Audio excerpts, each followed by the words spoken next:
like you said, there was roles that people are supposed to have when you're a doctoral student to protect you, guide you, help you learn, and challenge you. And I was just left to fend for myself, which is like the definition of intersectionality that Kimberly Crenshaw always brings up. Like, you're left at a crossroads and you have to fend for yourself when you have these marginalized identities. And it was my community that validated me. Welcome to the Writing on My Mind podcast. I'm your host, Dr. Emanuela Stanislaus, doctorate coach and diversity consultant. I finished my doctorate in 4 years while working full-time, traveling the world, and balancing a busy social life, and now I'm on a mission to create community for other BIPOC women to complete their doctorate degrees. Join me as I discuss the ups and downs of pursuing a doctoral degree. I'll be sharing personal stories, and I'm bringing some friends along for revealing conversations about their doctoral journey and provide inspiration for others to level up as doc students. Hello, and welcome to another episode of the Writing on My Mind podcast. I'm your host, Dr. Emanuela Stanislaus, and we have a special guest in the guest chair today. We have Dr. Monique Liston, who is an unapologetic Black woman that also identifies as a warrior scholar, joyful militant, evaluator, sister, and friend. She is the founder of UBUNTU Research and Evaluation, a professional learning community led by Black women. If global white supremacy hadn't wreaked havoc on her existence, she would probably be a food scientist and homemaker. Her professional interests include race work, Black-centered education, and critical media studies. She is a proud alum of Howard University and currently resides in her hometown of Milwaukee, Wisconsin. So I want to welcome Dr. Monique Liston to the show. I hear the people cheering. Thank you so much for having me. Great. So I love your bio and I want to start there if that's okay with you. I know traditionally, like, I'll start with, oh, tell us about your doctoral journey. But I love this piece about if global white supremacy hadn't wreaked havoc on your existence, you would probably be a food scientist or homemaker. Talk to me a little bit about that and how it brought you to where you are today. Yeah, absolutely. At some point in my life, I decided it doesn't make sense to try to sugarcoat, candy coat, or finesse your language about what you're really experiencing. Just say it, be direct, be honest, and be truthful. And I think that it is important for me and other people who identify like myself to just acknowledge that if racism wasn't a thing, if whiteness wasn't ripping apart every shred of my existence, I would be doing something else, minding my business on a coastal island, shucking oysters and making carrot cakes by scratch and just living my unadulterated, free life. But I think the honest thing is, so much of my identity has been shaped by what it means to live in global white supremacy. And because of that, that's why I'm doing what I'm doing. If global white supremacy wasn't a thing, I wouldn't be doing any of this. Wow, I love that, and I think that is tied to every Black woman who we've known who's been part of the movement, right? Like Fannie Lou Hamer and others who were just minding their own business, and then things happened and took them on a different path. And so, thank you for that. So, talk to me about what you're doing with your research center. Yeah, absolutely. I am the founder, chief strategist, and joyful militant at UBUNTU Research and Evaluation. We are a community of Black women who have advanced degrees in all types of disciplines who operate together as transdisciplinary strategists. And we are race forward and unapologetic about what it means to defend Black people, Black children, Black families.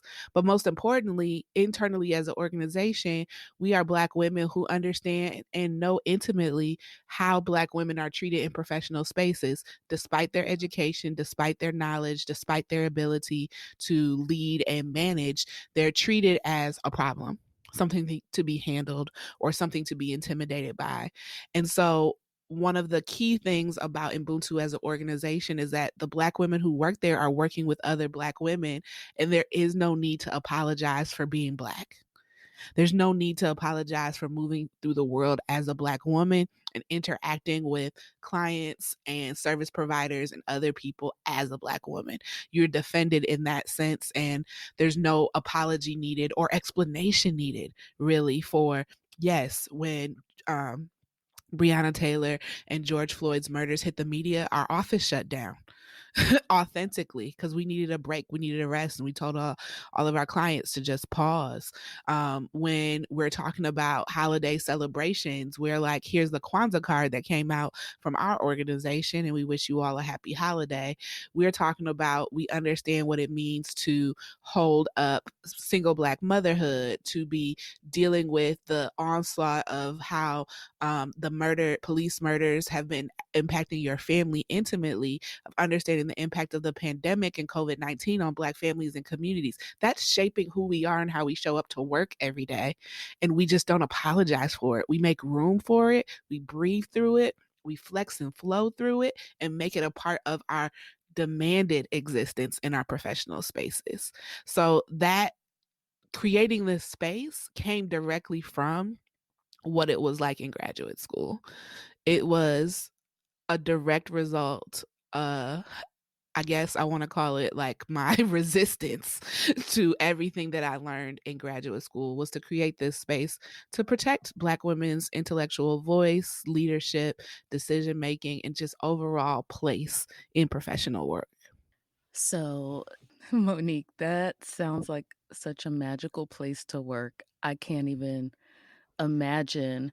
And I don't know, as you were speaking, I was just like, I wanna work there. A place where I could just be myself, bring all of me, right, and not have to hide and not have to go through the emotional gymnastics that we so often have to do in these, spaces that are just toxic, really, right? Mhm. So, kudos to you for creating that space for your employees, and, it just sounds really magical. I wanna work there. So, let's talk about it. You talked a little bit about, grad school. So, your entrepreneurial, business has been an offshoot of what you experienced in your doc program. So, let's start by you telling me, like, what did you pursue in your doc program? How did you decide that you wanted to go through your doc program? And then we'll go into, like, what you experienced.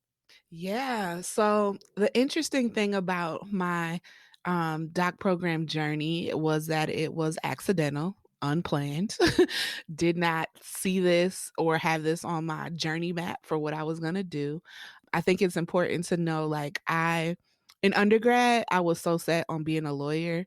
I took the LSAT, got a really good score, but it was just like applying to law school just didn't sit right. It just didn't feel right. And I ended up going to the University of Delaware and getting my master's in public administration, which is a terminal degree. And I was like, cool with that. Right. And I left that program and started working at a school in North Philadelphia, which I enjoyed. I was responsible for everything that was not related to the instruction of the students. I was in charge of the operations of the building and sort of like, relationships to school districts, ordering supplies, things like that. And Pennsylvania is at will work state, meaning you can be fired at any time without cause or due process or anything like that. And so it was actually 10 years ago to the day yesterday when I was fired from that job, and I'm sitting in Philadelphia and I'm like, I don't know what I'm about to do. Right. It was peak recession. So it was hard for any grad students to find a job. Mm. It was just terrible, and I was, going up and down the East Coast, staying with friends for a little bit, and one day I called my mom and I was like, "That's it, I'm coming home," and I hadn't been home in almost 10 years, and I pack up my apartment, drive home to Milwaukee, and I'm in my mom's basement, and I'm looking, and I'm like, "This experience working at this school taught me a lot about education that I didn't know. My undergrad was in sociology, my master's degree was in public administration. And so I was like, maybe I need to learn more about education. So I enrolled online to take like some online courses to get a second graduate degree. And because I ended up, back home in my mom's basement, I was like, let me just go to campus and see what happens if I go to campus. So I went to campus and I ended up meeting the advisor that was assigned to me as an online student. And in talking to him, he looks at my transcript. He was like, "You have a master's degree already." And I'm like, "Yeah, I know, but I don't know anything about education." He was like, "That's okay. You have the credit. So here, this is what I'm gonna do. Here's the application for the PhD program. I'm in charge of that committee, so we can just start there. And then here's an application for a fellowship program. You qualify, fill this out." So it was getting fired and driving home. And a whole 2 weeks later, I was a full time, fully funded PhD student.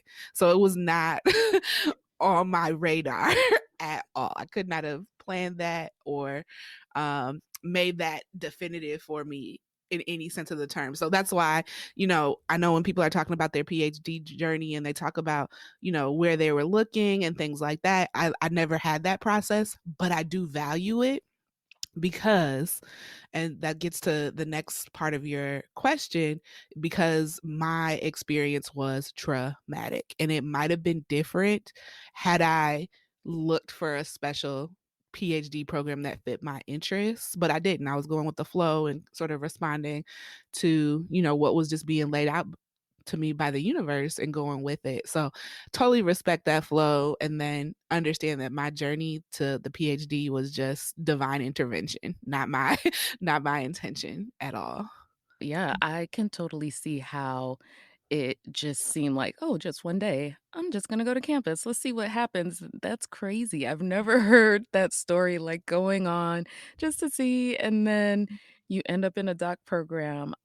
It definitely seems like divine intervention, but let's get into, and I'm hoping, I don't wanna re-traumatize, at all, but I think your story could potentially help others who are thinking about doc programs or maybe going through something similar. A lot of people do not expect these things to come out of their experience. So, Mhm. what was it like being, a Black woman in your PhD program?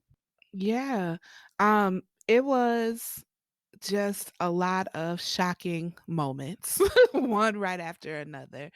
I think the biggest aha moment that I had in my PhD program was seeing firsthand how you're in class with with the same people, right? Like you see their writing, you hear their arguments and thoughts, and you know they're not as well as developed as yours, and you see them elevate faster than you and get access to more things than you because that is how whiteness works. It works with maintaining the status quo and only dealing with comfort. I come into a space wanting to know more, deeply curious about the system of education, but very, very resolute on what I've learned and understood about race. That has been my background study and a constant thread. I come from an HBCU. Like that is something that I was well versed in and ready to talk about. And in my program, there was no one, not a professor, a teacher, a student who was really prepared to engage me in that way, which made me feel misunderstood and others admittedly being intimidated or wanting to redirect me or put me in my place because of my ideas around race that weren't unfounded. I mean, I studied under some really awesome people at Howard who are world renowned in terms of understanding conversations about the Black experience and race relations. And so that sort of minimizing effect made school a fight. It's like every class was like a fight. Like I have to prove that one, I do know what I'm talking about. I have read all of these things, and my critique is coming from a place of knowledge and not, and I'm putting air quotes here, being too passionate. Right. And that some of my decision making of what I wanted to study, I had 3 different dissertation topics that were shut down. And I keep circling back to them post completed my graduate work because those were really what my interests were, but there was no one around to really support those ideas or those explorations or to just validate my curiosities around the Black experience. And so that was sort of the general, like, through coursework sort of feeling I was going through. And then lastly, when I get to the dissertating part, there's a couple of things that occurred that just, I mean, made me put a foul taste in my mouth about higher ed, like making me not want to become a faculty member, making me really distrust how people move in those regimes. And mainly because I learned in higher ed that it's such a cutthroat career. It's such a cutthroat career, and people are trying to elevate, and people will step on other people to elevate. And I was just sharing with the grad student yesterday that when we're talking about issues of race, talking about justice, intersectionality, queer theory, and things of that nature, the academy is behind.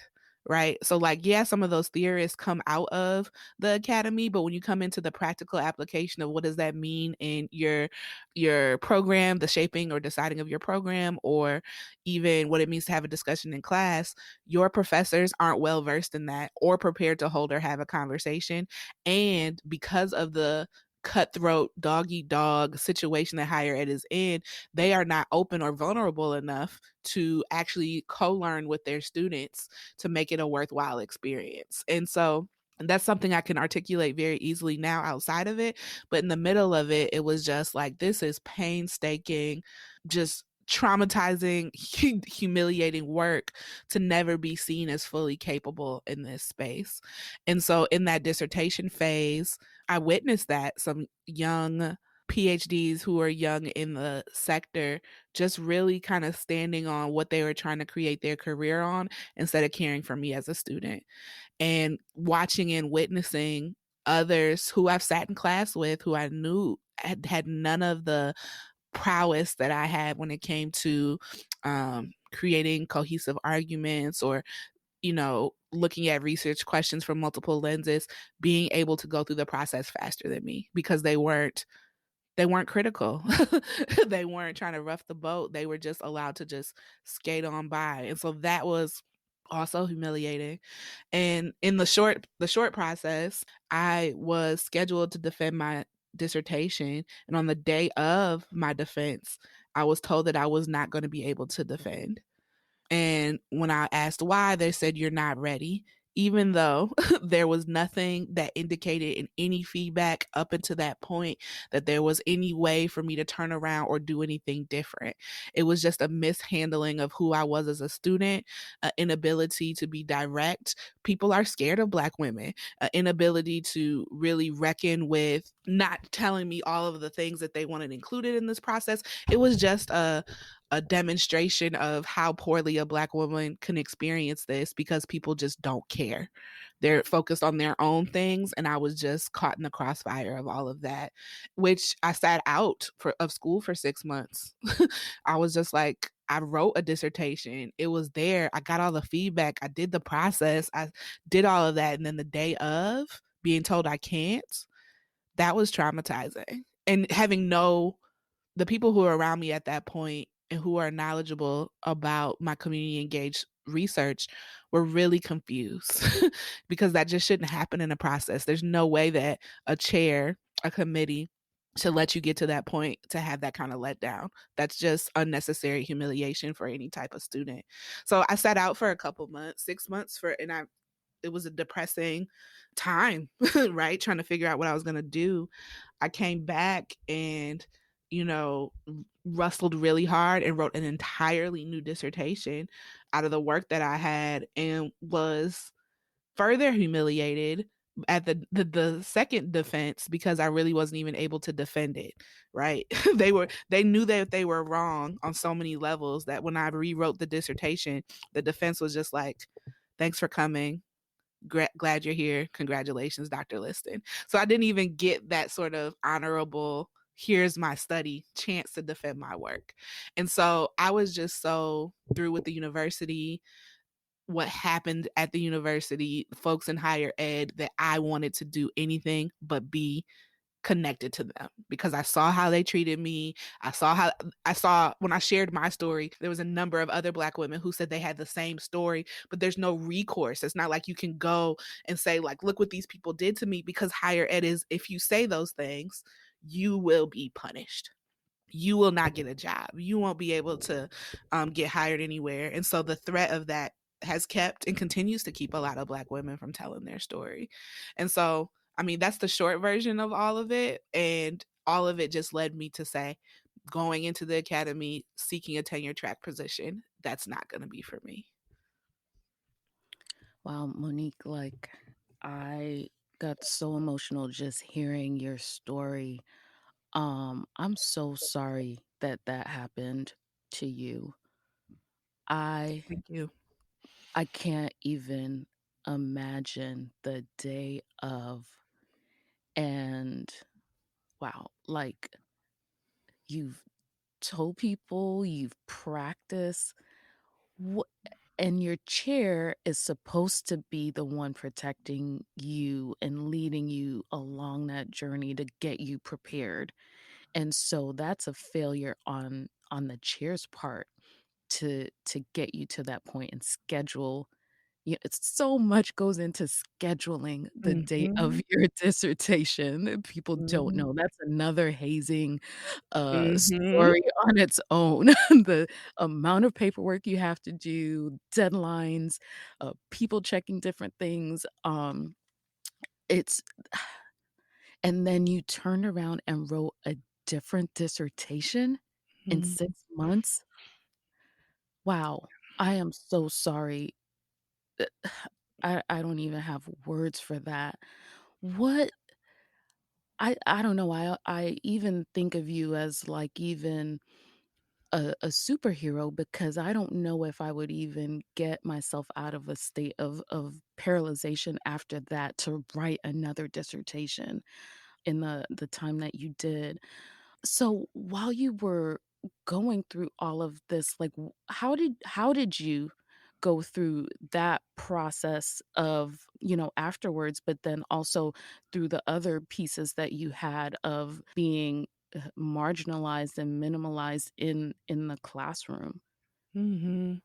Yeah, I think there's two things, and one of them, I just wrote a chapter in this book that just came out called African Americans in Higher Education, and I talk about sort of the community building work that I did during graduate school because that was the life sustaining stuff, the stuff that fed me. I created a organization that did a lot of movement based, community based groundwork, thinking about Black freedom and liberation. We had a food program, a Buy Black business program, and a study circle, a community study circle that was open for all ages. And it was really at the precipice of Black Lives Matter being a thing. But this was just what I felt and knew from my time on the East Coast, that I needed this sort of community to strengthen me and build me. And so that work is really what allowed me to feel validated in being in the academy. It was like everyone that I'm working with in the community sees me going to school and struggling with these ideas, but they're like, you're brilliant, you're smart. And if you're going to school, we're going to school too. And that is what kept me through this entire thing.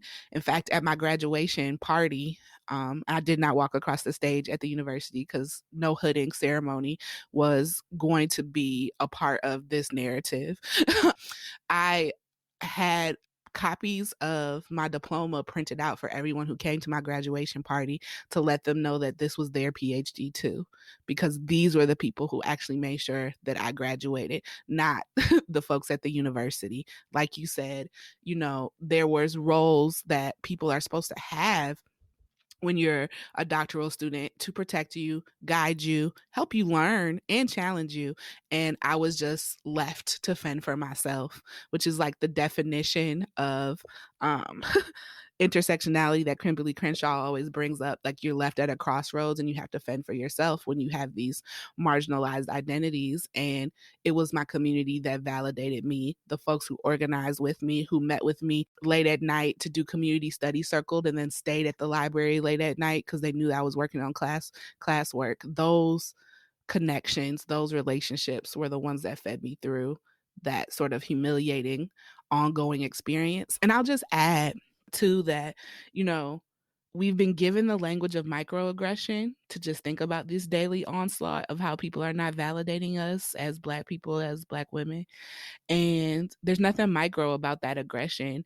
But I understand when you are fiercely loved by family and community, how you can minimize, excuse me, how those humiliating moments take place in your life. So it's a traumatic story, yes, but it wasn't soul crushing and paralyzing because I had a community that fiercely loved on me the whole way. And we know how valuable community is among, you know, our communities. And I love that you said that that was what sustained you, and that's the whole mission behind the Writing on My Mind community and this podcast. It's like, you know, the liberation through stories and helping us through and supporting one another. So I can appreciate that for sure. One of the things too that I wanted to get back to is the, you know, this whole notion about the cutthroat characteristic of higher education that a lot of people don't talk about. I'm glad you brought it up because, you know, a lot of people talking about how it's a safe space, especially for, you know, marginalized people, or that it's it's more inclusive compared to the corporate space. But your story and many other people's stories you know, says otherwise, and that's one of the hesitations that I have as well with, you know, going the tenure track way as well, because of the racist tendencies and characteristics of higher education and the agents, the people who are institutional agents and wielding these racist behaviors against, you know, marginalized people in these spaces that are supposed to be safe. I do think, just to pick up on that, is like there's this myth of like safety, exploration, and freedom to think within higher ed. You know, they even talk about this concept of academic freedom, and I have another whole nother topic I can go on around that. But what it is it's just a performance. It is a performance that is really based around how do we normalize and further legitimize white cis het male thinking patterns and relationships to the world. And when you challenge that, people are going to be like, well, prove it. And so there's not a willingness to explore and be curious. It's more of this is the way things are, and you need to do the work. It's no different than a criminal defense lawyer of proving that you should have this other idea or that you can think differently about what's happening in the world. And I think that sort of performance around this is where the freedom of thought is, as compared to the corporate performance, is only perpetuated because of how isolated the academy is, right? You can't easily read what people are writing in the academy unless you have access to journal subscriptions or that you even know that journal subscriptions exist. Mhm. Versus like corporations, they're the ones who are in the news media or that we frequent, so we get to see a little bit more of them more intimately. So I totally agree about that sort of performative notion of this is where the intellectual curiosity goes to play is a part of the academy, even though we know in lived experience that that's limited to a certain epistemological framework, a framework that validates how the last 400, 500 years of white cis het male thought has shaped what it means to think and to discredit or limit the validation of indigenous people, black folks globally, queer folks from actually saying, no, that's not quite how we rationalize the world. And here is an alternative that we think you should consider. 100%. Yes, in the performance, and you saw that with other people who didn't look like you progressing. They got the accolades because they were in that performance to validate the knowledge that already exists instead of critiquing it in terms of what you did, where you were punished for that.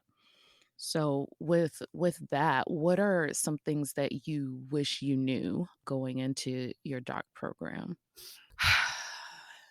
On a personal level, I think the ways in which imposter syndrome hits Black women needs to be talked about at the onset of entering a graduate program.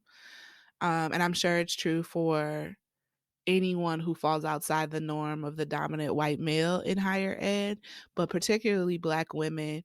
I went through so much of like, maybe I'm a fraud. Maybe I don't know what I'm doing because of the way that system has shaped itself. And I want to say that I'm going to be quite honest. It took almost being 3 and 4 years out of the whole process for me to say, girl, you know what you're talking about.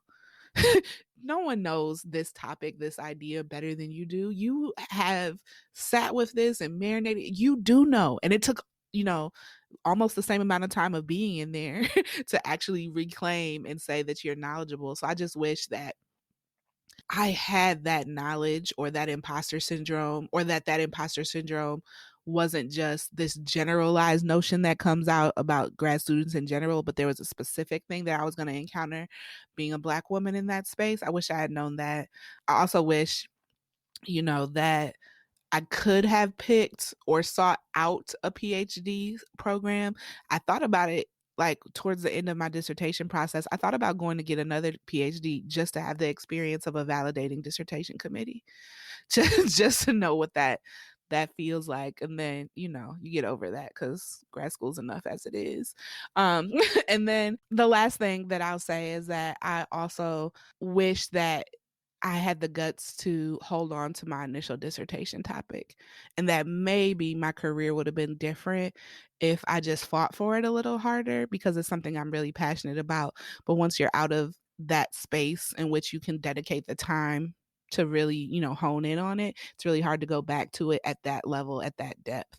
But yeah. And I will say too, with all of that and all of the trauma that was involved, I know and have been validated by that this PhD wasn't for me. There's a number, like countless stories where I've encountered people and I've told them that, oh, it's Dr. Monique Liston. And that literally changes everything about their demeanor, not towards me, like it changes how they think about me, but allows them to feel a little bit more affirmed. Black women that I have met in the service industry, when they're like, oh, you're Dr. Liston, they're like, yes, sis, so good to see you. So glad to see somebody, with that title, or to see young Black girls, who are like, what do you do? And I'm like, oh, I teach at the university. I run my own business. And when I say I teach at the university, they're like, nah, it's only old white men there. And I'm like, no, it's me too. I teach classes there too. And so I have been resolved in that regard of like, this wasn't about me. You had to go through it so that you were able to do this for a whole lot of other people. And it goes back to what sustained you to that whole community, and so it's everybody's degree, which I love. So talk to us about maybe 3 things that helped you succeed during your program. Yeah, so there's a couple of things that I just like personally built some skill around that really helped me get through the program. One is I became a hot yoga devotee. When I wrote my dissertation, I had a very strict schedule. I got up, I went to yoga from 6 to 7 a.m. I showered, I went to my job. After my job, I wrote for about 4 to 5 hours and would go to sleep, wake up and do it all over again. And I did that even on weekends. Like I just made it like a pattern, a routine that could not be broken. Just go, go, go. And the hot yoga helped me to, one, make sure I did something for myself and my body. It was a challenge. Like I'm not very flexible at all. So doing the yoga wasn't like, oh, this is easy for me. It was super challenging and I wasn't good at it, but it just put me in a freer space that allowed my mind to to connect these thoughts in writing. So I was really really on top of that. Another thing that was helpful for me was thinking about my diet. For a little bit during grad school, I had a vegan diet and that was good. Vegan wasn't as cool as it was now, so it wasn't as many resources, but I got more conscious on like what I was eating and when I was eating it. And that just helped me understand sort of my emotional responses better.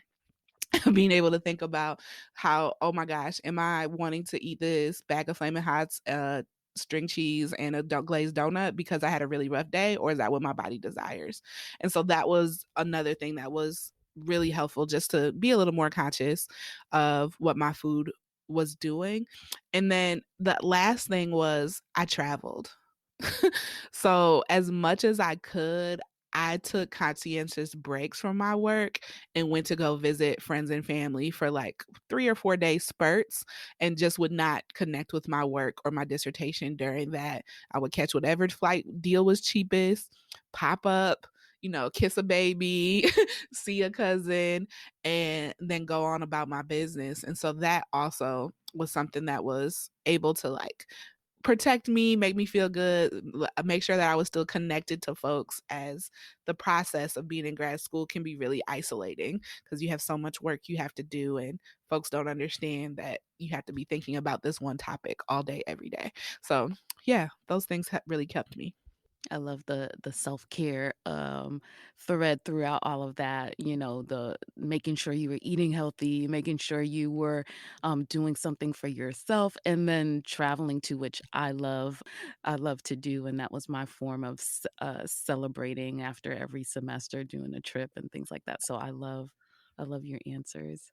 So that was great. So let's go ahead and transition over to the lightning round. Are you okay with transitioning? Yes, I'm ready. Awesome. So the thing with these are that you just say, these are just quick answer type of things as it relates to your time as a doc student. So let's get into it. So first thing, your favorite mantra. Mm, do no harm, but take no SHIT. Okay, I'm printing that off for sure. Okay. One thing you couldn't live without. A glass water bottle. Always have to have one near me. Oh, yes, love it. Environmentally friendly. Okay. Favorite hype song? Okay, this might sound weird because they're like, "You get hype off of this," but it's D'Angelo's "Lady." And it's something about that bass line where it's like, "Yes, I just need that, and then I'm ready to do whatever. We're going out. I need to cook a cake. It's time to clean this house. I just need to hear that bass line. It gets me every." Okay. I love it. Well, you know what? It brings us back to the neo soul time, which I don't know, it just makes me happy. So I could see how you could have that. Okay. What was your go-to practice to celebrate your wins? Tacos. Tacos. I want a huge there's a place in Milwaukee in which they know me when I come because I ask for 20 tacos at a time, and that means that has been a great day. I will show up at other people's places with tacos, but yes, tacos, that's it. Love it. Best piece of advice you've received? Eat what is worthy of you. Ooh, I Right. love it. Right? Eat what is worthy of you. Mhm, Okay. mhm, Yes. mhm. That's a word right there. Thank you. Yes, I loved it. So that concludes the lightning rounds. I want to thank you so much for being such a great guest today and being vulnerable enough to share your story with us. I think a lot of people are going to gain a lot from it. I was definitely moved, and I think I was also encouraged by your story to continue to move forward with the writing on my mind community and creating that as a space to affirm other women of color and things like that. So I thank you personally for that. And I want to know if you can share with people how they can connect or follow with you and even how they can support the work that you're doing through your business. Yes. So, I'm all over the social media streets, on, Twitter and Instagram. It's at a Black woman Ph.D. So happy to connect and engage there. On Facebook, it's just Dr. Monique Liston. And I'll be honest, I'm probably most entertaining on Facebook.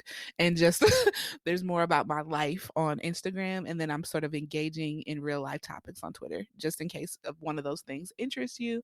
And Ubuntu Research is also on all of those platforms, UBUNTU Research. And regularly, if you follow us, we are shouting out some of our partners in the work, in particularly a local fund called Love on Black Women that connects funds and gives money without contingency to Black women, particularly single moms and other marginalized genders who are in tight spots and need emergency financial support without any strings. And so we always are plugging them as our partners in the work of wanting to donate and continue to circulate the great work my sister Shavonda Siston is doing around that project.